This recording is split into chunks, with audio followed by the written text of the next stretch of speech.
premier tour, donc après les résultats du premier tour, donc à 8 heures, quoi, on va dire que ça s'est passé en trois étapes. Première étape, ça a été déception, parce qu'on est arrivé à très peu. Deuxième étape, c'était surtout le fait que les résultats des grandes villes arrivaient, donc le score, l'écart entre Le Pen et puis Mélenchon se resserrait. On y a cru. Moi, franchement, j'y ai cru vraiment, quoi.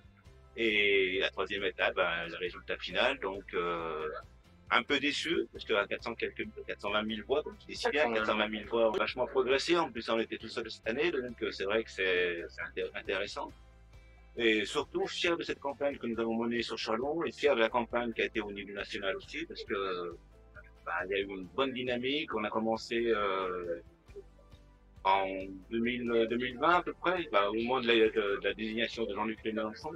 On était très peu sur Chalon en manque d'action. Et petit à petit, on s'est étoffé et puis on a fini la campagne avec pratiquement trois équipes parfois sur différentes actions, boitage, tractage, collage. Donc ça prouve qu'il y a eu une belle dynamique et voilà, on est prêt maintenant à partir pour la suite. Donc on a fait la campagne, on va dire, normale, collage, tractage sur les marchés, stage, Chalon-sur-Saône. On a mutualisé aussi nos actions avec le groupe de Chagny. Donc on a été à Chagny, on a été à Chalon, on a été au stade. Et on a fait beaucoup de porte-à-porte. Et ça, c'est une des choses qu'on a fait, qu'on a pris plaisir à faire. Et que les gens ont pris plaisir à nous recevoir. C'est ça, c'est très important. C'est un point positif de la chose, c'est que le programme L'avenir en commun touchait les gens. Donc la campagne s'est divisée en plusieurs étapes. On va dire la première étape, ça a été de faire un appel à l'inscription sur les listes électorales. Jusqu'au dernier soir, on a fait des campagnes d'affichage, des campagnes dans les rues d'entrée, des porte-à-porte, pour que les gens puissent aller voter, puissent aller s'inscrire sur les listes électorales. C'était la première étape. La deuxième étape, c'était, on va dire, une campagne, on va dire, normale, quoi, on veut dire, tractage, poitage. Entre-temps, donc entre 2020 et puis la fin de la campagne, nous avons fait aussi d'autres choses, que un peu moins, on va dire, électorales. On a pris des positions sur des sujets comme l'éclat à tourner. Stop éclat à tourner. On trouve que c'est un projet qui est inutile et puis d'un autre temps. L'éclat à tourner, c'est un peu un puits du fou en Saône-et-Loire, quoi, je veux dire. Donc c'est un projet qui est complètement, qui va dévaster la biodiversité de Tourneux. C'est un projet de 1500 hectares, je crois. J'ai plus la superficie exacte. Enfin, un tiers du projet consiste à construire un parking qui va servir que 6 mois dans l'année. Donc, on voit pas l'intérêt de ce projet, je veux dire, sur la Saône-et-Loire. Donc ça, c'est une des étapes qu'on a fait. On a fait aussi une collecte de produits de première nécessité au moment de la crise de la pandémie, quand les étudiants étaient vraiment en situation de précarité hygiénique et compagnie. Donc, on a fait une belle campagne de récolte de serviettes hygiéniques pour lutter contre la précarité menstruelle. Donc, on a donné tout ça aux secours populaires pour qu'ils puissent les distribuer aux étudiants. Qu'est-ce qu'on a fait d'autre encore pendant Il y a eu la diffusion débat, certains de nos membres, la diffusion des débats de Debout les femmes. Voilà. Certaines de nos membres se sont beaucoup investis. C'était quelque chose qui tenait à cœur à certaines femmes de notre groupe d'action. Donc elles ont mis beaucoup d'investissement pour organiser cette diffusion débat au niveau du cinéma de Chalon. Les femmes des jobs des jobs qui sont occupés par les femmes dans la société en fait, et de leur sous-rémunération, de leur l'exploitation, on va dire, des femmes qui sont dans des situations précaires. Malheureusement, c'est elles qui sont majoritaires dans la situation précaire. Donc ce ciné-débat a été co-organisé par un autre groupe à Chalon-sur-Saône. Et puis on a fait venir Gilles Perret pour débattre et ça a été vraiment un succès dans notre campagne. Une bonne visualisation de notre action. À partir de là, je pense que la campagne électorale présidentielle s'est vraiment lancée pour nous. Et puis, qu'est-ce qu'on a fait d'autre encore? On avait participé à une réunion publique au Creusot, oui, avec la venue du Bernalicis. C'est vrai. Il y avait beaucoup plus de monde que ce qui était attendu. Et beaucoup de personnes qui venaient participer à une réunion publique La France Insoumise pour la première fois. Ça représentait près d'un tiers des participants. On a participé au bus aussi pour se rendre à la marche pour la 6ème République, avec plus d'une vingtaine de personnes qui sont venues. Donc c'était aussi un beau succès au niveau local, on ne s'attendait pas à ce qu'il y ait autant de monde qui se déplace à Paris. Donc on a été donc aussi à Lyon, Besançon, on a été aussi à la sortie d'usine d'Amazon. On a été à la sortie d'Amazon aussi pendant leur période de lutte pour leur apporter un petit peu de soutien, comme on pouvait. Donc on a vraiment été très mobilisé. depuis allez, on va dire bien un an. Ouais. Et à chaque fois on avait de nouveaux adhérents, des nouveaux sympathisants, on va dire. Des nouveaux sympathisants qui venaient nous rejoindre. Chalon, avant le début de la campagne présidentielle, il y avait 25, 26 sympathisants. Aujourd'hui, on est proche des 60. On avait une petite dizaine de membres actifs au début de la campagne. Aujourd'hui, on est proche des 20, 25. Donc vraiment, on a senti une vraie adhésion en fait aux idées qui étaient portées par l'Avenir en commun. Une vraie adhésion. Insoumis, c'est le mouvement parlementaire. La France insoumise, c'est vraiment le mouvement politique parlementaire, celui qui est censé remonter le travail de l'Union populaire. Et l'Union populaire, ça c'est plutôt un groupement de gens avec des orientations diverses. Donc on va retrouver des syndicalistes, on va retrouver des associatifs, on va retrouver des activistes qui unissent leurs forces, leurs réflexions, et leurs idées pour créer un programme qui soit cohérent. Et la France insoumise, elle est vraiment là pour faire remonter ce programme et le transformer en législative. Une république, c'est-à-dire convoquer une assemblée constituante. C'est un premier point. Deuxième point, la bifurcation écologique. C'est-à-dire comprendre plus qu'à la nature quelques normes. Et par rapport au nucléaire? Par rapport au nucléaire, c'est organiser la sortie du nucléaire, tout simplement. Ne pas se retrouver dans une situation comme c'est en train de se produire, où on a finalement plus de réacteurs à l'arrêt qu'en fonctionnement et rien finalement pour compenser. Et être obligé de relancer du charbon. Et on se rend compte que les centrales nucléaires, c'est des cibles potentielles pour aussi en frontière. Faut pas oublier que il y a sur toutes les centrales nucléaires qui sont en France, il y en a beaucoup qui sont à l'arrêt. Il y en a 20 à l'arrêt. Donc c'est ça, plus de la moitié. Il y a plein de choses qu'on peut dire sur le nucléaire qui sont négatives. On peut dire ne serait-ce que les déchets qui ont traîné ici pendant des années, voire des siècles et des siècles. Les centrales nucléaires, quand vous voyez que des écologistes comme Greenpeace arrivent à s'introduire dans une centrale nucléaire alors que c'est juste des militants écologiques. Alors, imaginez ce que pourrait faire un kamikaze, un groupe de kamikazes super entraînés avec des ceintures explosives. Il y en a qui n'ont pas l'air de prendre ça au sérieux. Je veux dire, c'est malheureux parce que c'est quand même l'avenir de nos enfants, enfin de nos enfants et nos petits-enfants qui est important. Alors, Marine Le Pen est contre les éoliennes et vous, c'est quoi votre position? Par rapport aux éoliennes? Oui. C'est les éoliennes, c'est l'hydro... C'est les éoliennes offshore déjà, oui. Dans un premier temps, parce qu'on a bien compris que la population tenait à ces paysages, et ça faut l'entendre aussi. Donc on voulait, au niveau éolien, c'était plutôt misé sur l'éolien offshore, pour éviter effectivement de dégrader notre beau pays. Et puis il y a surtout l'hydroélectricité, où déjà c'est notre principale source de renouvelable aujourd'hui en France, c'est l'hydroélectricité, donc il faut encore travailler là-dessus, et notamment faire de la recherche, pour continuer à développer cette énergie-là, qui est finalement la première énergie renouvelable de France. L'hydrogène aussi? L'hydrogène, c'est une autre position.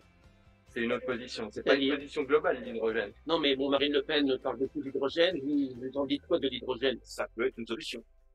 C'est bon, c'est un mix de pas mal de solutions qui peut nous faire remplacer le nucléaire. En fait, je pense que la vision de l'Union populaire à ce sujet-là, c'est que il n'y a pas une solution principale. C'est un mix. C'est-à-dire que, il y a des endroits où fabriquer de l'hydrogène, ce sera peut-être pas forcément possible. Ça nécessitera trop de ressources en eau potable. Donc à ces endroits-là, on peut pas faire de l'hydrogène. A contrario, il y a des endroits où c'est possible. Avec la désalinisation de l'eau de mer, après, on peut effectivement fabriquer de l'hydrogène à grande échelle. Mais, encore une fois, le transport de l'hydrogène, c'est pas simple. C'est pas sans risque. Donc, ça peut pas être une solution à grande échelle. Ça peut être une solution locale, mais ça peut pas être une solution à grande échelle. Alors, avec vous, pas de construction de nouvelles centrales nucléaires? Avec nous, pas de construction de nouvelles centrales nucléaires. Donc, ça, c'était le deuxième point. Le troisième point, important pour vous. Le premier, la 6ème République. Troisième point, la retraite à 60. Ça, c'est très important. Je fais quelque chose pour en profiter. C'est pas normal, parce que pas parce qu'on travaille plus longtemps qu'on doit travailler plus longtemps. Les gens ont besoin de profiter de la vie. Un point c'est tout, je veux dire, donc 60 ans avec une cotisation complète. Quatrième point. Quatrième point, Les transports. les Les transports. transports, aujourd'hui, on le voit. Se déplacer en voiture, ça va coûter de plus en plus cher. Et qu'est-ce qu'aujourd'hui les décideurs politiques ont fait pour réduire ce coût? C'est juste finalement 15 centimes d'aide. C'est très peu quand on regarde le coût du litre d'essence. C'est très peu. Et on sait que le prix d'essence va continuer à augmenter. Et il aurait fallu revoir notre politique de transport, très clairement. Développer le rail, c'est très très important. Ça permet de déplacer beaucoup plus de personnes en dépensant moins de ressources, moins d'énergie. Donc, et puis pour les villes, les mobilités douces comme le vélo, les transports en commun et toutes ces choses-là. Alors, point suivant. Le cinquième, pour moi, ce qui me tient le plus d'accord aussi, c'est le droit, l'égalité aux droits hommes-femmes. Enfin bon, Et au niveau de la justice, c'est quoi votre position? c'est-à-dire, Ben, la justice, elle est en crise. Hein. Les procès, ça met un ton fou. Est-ce que vous avez envie de mettre un coup fort pour que la justice soit efficace et plus rapide qu'elle est maintenant? C'est évident. Oui, c'est évident. la justice ne peut pas rester comme elle est maintenant. Je veux dire, la justice, il faut qu'elle soit indépendante, qu'elle ait les moyens de faire son travail comme il faut, d'enquête, qu'elle ait les moyens de faire son travail comme dans les meilleures conditions possibles. Et c'est pas normal que quand il y a une plainte qui soit déposée ou on doit attendre des mois, voire des fois des années pour un résultat qui n'est pas négatif. Au risque d'avoir la prescription derrière.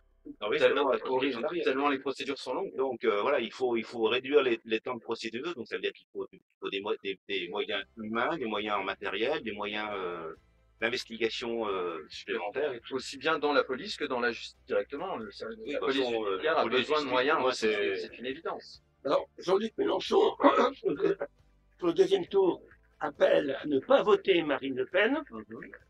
Alors, les sondages, les enquêtes montrent qu'il y a un tiers des gens qui ont voté pour vous qui voteront Marine Le Pen. Qui voterait Marine Le Pen. Voterait Marine Le Pen.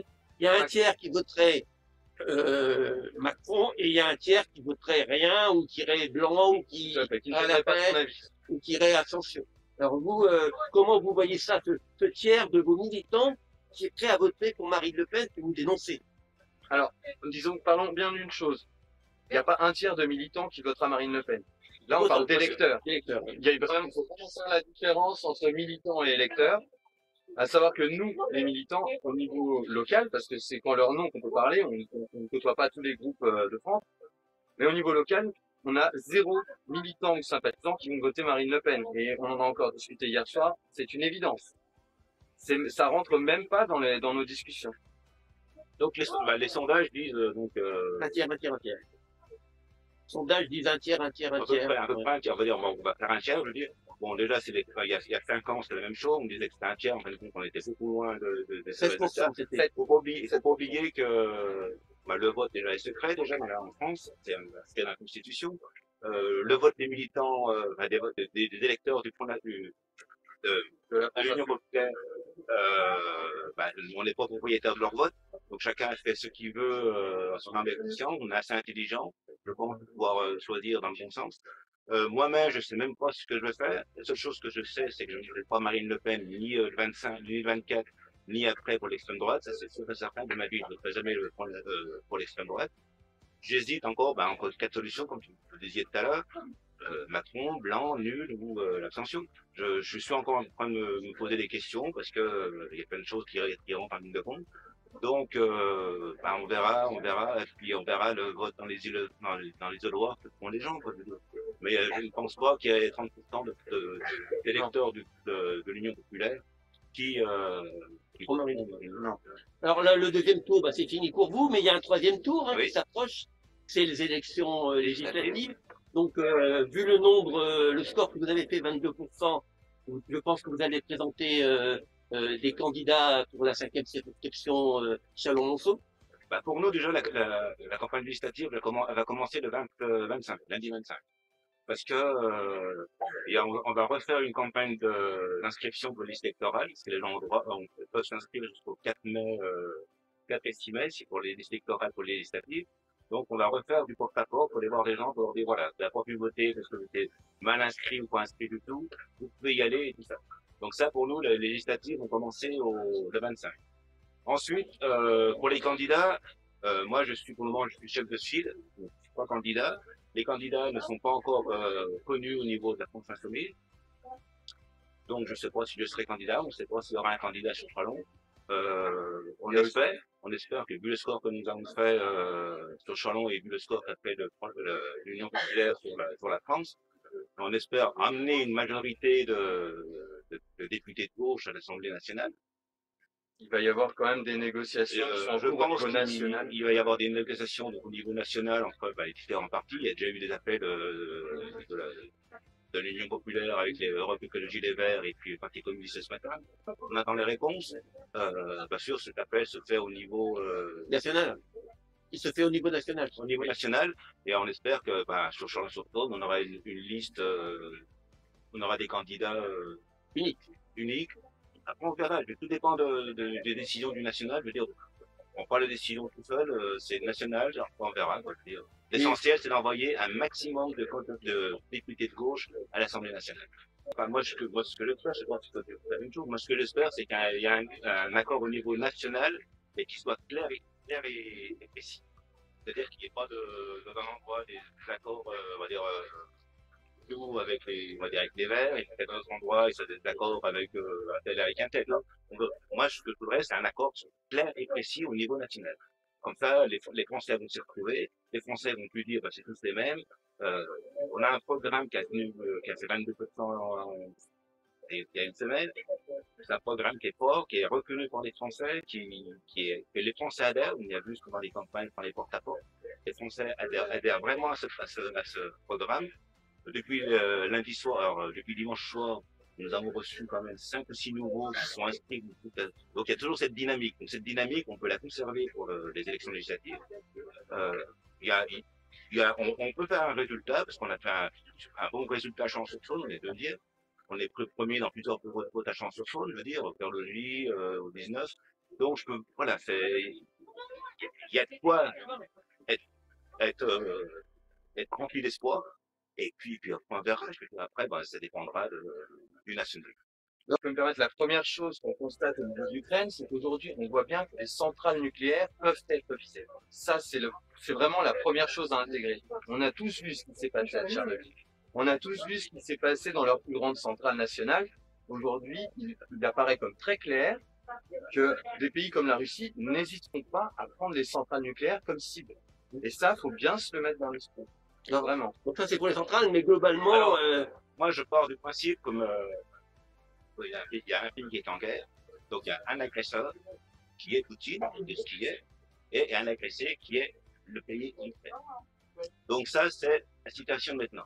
Il y a un agresseur, un agressé. Après, il y a les causes. Qu'est-ce qui a causé soit arrivé à cette situation? Donc les causes sont multiples.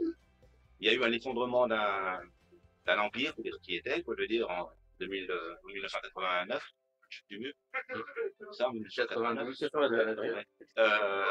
Et depuis, on n'a jamais remis les questions des frontières en haut. Voilà, on a laissé faire comme c'était, je veux dire. En ce moment, en Europe, il y a pas mal de pays où il y a des problèmes de frontières. Ne serait-ce qu'en Irlande, il y a des problèmes de frontières depuis la sortie de l'Angleterre de l'Union européenne. Donc, il faudrait déjà refaire une conférence sur les frontières. Ensuite, en face de tout ça, qu'est-ce qu'il y a? Il y a l'OTAN. L'OTAN, est-ce qu'il a encore le droit d'exister? Il a été créé quand même pour contrer l'expansion de l'URSS. L'URSS n'existant plus, est-ce que l'OTAN doit encore exister? Ça, c'est ma question. Ensuite, bon, la France fait partie de l'OTAN. Elle fait partie de l'OTAN, elle a réintégré le commandement sous Sarkozy. Je crois que ce serait une bonne chose qu'on ait faite. Je pense que la France doit rester non alignée. Non alignée. Donc, c'est-à-dire que si on veut que la voix de la France porte comme elle portait avant, il faut qu'on soit prêt à dire, voilà, ça c'est pas bien, ça c'est bien, ça c'est pas bien. Et pas être à la remorque des États-Unis. Et par rapport à l'agression de Poutine, vous la condamnez fermement? Ah ben moi je la condamne, je la condamne. Tout ce qui se Oui. fait, parce qu'il y a des milliers de morts. Je veux dire, si on a un problème de voisinage, je disais, un problème de voisinage, je veux dire, on prend les armes, je veux dire, que ce soit pour un pays, que ce soit pour un terrain à la campagne, je veux dire, à partir où il y a un problème de voisinage, il y a des lois, il y a des organismes qui gèrent tout ça, je veux dire, et ben on porte une réclamation et puis on prend les armes, je veux dire, on va vous, comment je veux dire, c'est la loi du plus fort qui fait loi, ça m'intéresse, c'est pas la vie, c'est l'anarchie, c'est la jungle, c'est ce que vous voulez, mais c'est pas la vie. Alors, il y a beaucoup de chefs d'État, enfin beaucoup, quelques-uns, qui traitent Vladimir Poutine comme un génocidaire. C'est quoi votre position par rapport à ça? Alors, la position, c'est que déjà, il doit y avoir des enquêtes de fait. Oui. Ça, c'est une évidence. Il y a des instances qui vont s'occuper de ces enquêtes et eux pourront effectivement établir s'il y a génocide ou non. Il y a des massacres, ça c'est une évidence, on ne peut que les condamner, mais il y a une justice internationale qui doit enquêter et qui doit dire si oui ou non on peut parler de génocide. C'est pas à nous, en n'ayant pas tous les tenants et les aboutissants, de dire oui, il y a un génocide ou non, il n'y en a pas. Non, c'est à la justice internationale de faire son travail à ce niveau-là. Okay. Et après, si on considère qu'il y a génocide et tout ça, je veux dire, on fonctionne d'une façon très dure. Je veux dire, quand vous voyez que l'Assemblée nationale a reconnu le génocide des Ouïghours du Chine, et il n'y a pas eu une seule sanction de prévue, je veux dire, il y a deux poids, deux mesures. Je veux dire, si on fait pour un, on fait pour l'autre. Il y a des élections législatives qui arrivent, et il est temps encore de s'inscrire. Vous avez jusqu'au 4 mai pour vous inscrire en ligne et jusqu'au 6 mai pour vous inscrire en mairie et chaque voix va compter. On l'a pu le voir au premier tour, chaque voix compte. Nous sommes très fiers de la campagne de Monnier, nous sommes très fiers des gens que nous avons rencontrés. Il y a une dynamique qui se poursuit, qui se continue. Rejoignez-nous si vous voulez, il y a tout ce qu'il faut sur Facebook, GA Chanon Insoumise. Rejoignez-nous si vous voulez participer à nos actions. Il y a une dynamique, il faut la continuer. Les gens sont contents de nous voir, les gens nous accueillent. Sur les marchés, les gens sont même venus chercher nos tracts. J'ai jamais vu ça depuis que je fais de la politique, je veux dire, qu'on vienne chercher nos tracts. Je veux dire, c'est Mélenchon, on prend. Donc venez, il y a cette dynamique, on peut la continuer, on peut gagner pour les législatives.